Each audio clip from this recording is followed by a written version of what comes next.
नमस्कार। छोटा सा कॉन्सेप्ट आज देखने वाले हैं, लेकिन बहुत ही मज़ेदार है। ठीक है, bending of light.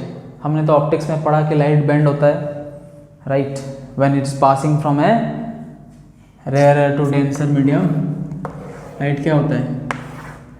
Bends towards the normal, है कि नहीं? लेकिन क्यों होता है लाइट बेंड? इसके पीछे बहुत सारे कॉन्सेप्ट्स हैं, लेकिन जो सबसे मज़ेदार कॉन्सेप्ट है वही डिस्कस करेंगे हम। ठीक है, सुनने के लिए रेडी हो? ठीक है, सुनो। तो लाइट जो है, पहली बात, लाइट जो है हम सब समझते हैं कि लाइट यूनिडायमेंशनल है, मतलब light travels in only x direction. वो गलत है।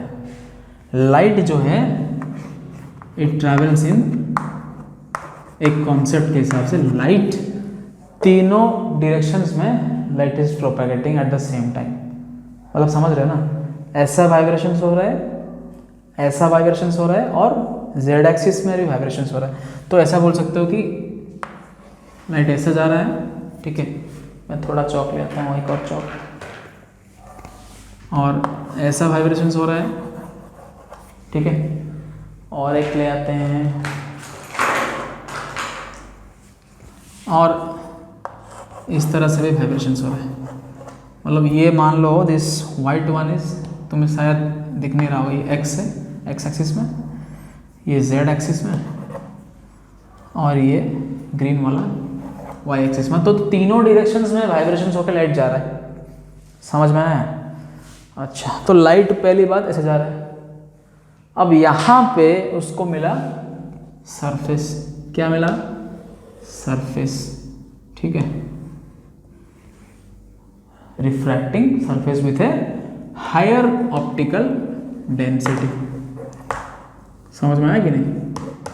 ऑप्टिकल डेंसिटी जो है वो इसका ज़्यादा है वहाँ बाहर एयर से, तब वो बेंड होता है। क्यों बेंड होता है इसको भूल जाओ। अभी नॉर्मल कॉन्सेप्ट पे आ जाओ। अब तुमने देखा होगा कभी, जब मान लो एक गाड़ी है, ठीक है, गाड़ी का सामने वाला दो पहिया, ठीक है। अब इमेजिन ये गाड़ी का जो सामने वाला दो पहिया है जो सीधा जा रहा था, अभी अचानक से एक रफ सरफेस का सामना हुआ उसको। ये नॉर्मल सीधा जा रहा था, तो अचानक से एक रफ सरफेस सामने आया जिसमें बहुत सारे गड्ढे हैं और ऑब्स्टैकल्स हैं, और मतलब friction here and here is different. Did you understand?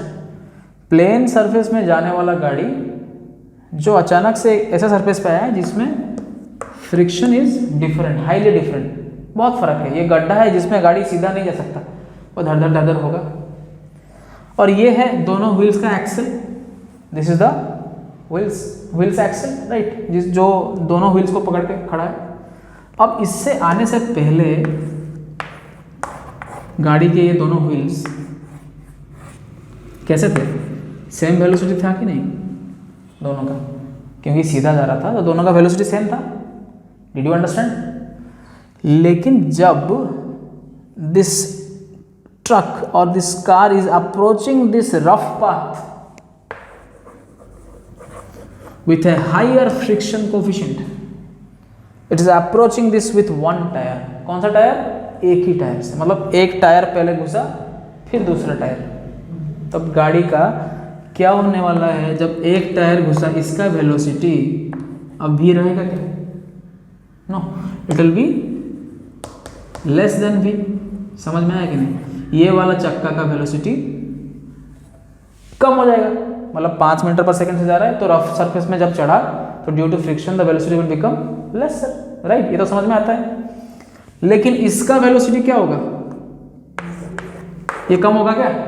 नहीं कम होगा, ये तो सेम जा रहा है ना। इसके लिए तो सरफेस स्मूथ है, तो ये सरफेस स्मूथ है इसीलिए वो वेलोसिटी सेम है। लेकिन ये चक्का ये रफ सरफेस के ऊपर चढ़ चुका है तो इसका वेलोसिटी कम हो गया। तो अब होगा क्या? क्योंकि एक ही एक्सिल से बंधे हुए हैं, और अगर एक एक्सेल से बंधा हुआ, या फिर अगर एक एक्सेल है जिसका one end is going at 3 metre per second, other end is going at 10 metre per second, ठीक है, समझ लो। थोड़ा ध्यान से देखो, थोड़ा संभाल लेना इसको। तो अगर ये स्लो है और ये स्पीड है, तो ये अबाउट दिस एक्सिस रोटेट नहीं हो जाएगा? तुम ऐसा सोचो कि तुम दो पैर से जा रहे हो और तुम्हारा एक पैर अचानक से स्लो हो गया, तो तुम घूम नहीं जाओगे, क्योंकि दूसरा पैर तो उसी स्पीड से जा रहा है ना। समझ में आ रहा है? तो एक ट्रक आ रहा है जिसका one of the velocity of the one of the tyres decreases whereas the other velocity keeps remaining same, so it will try to rotate about this axis.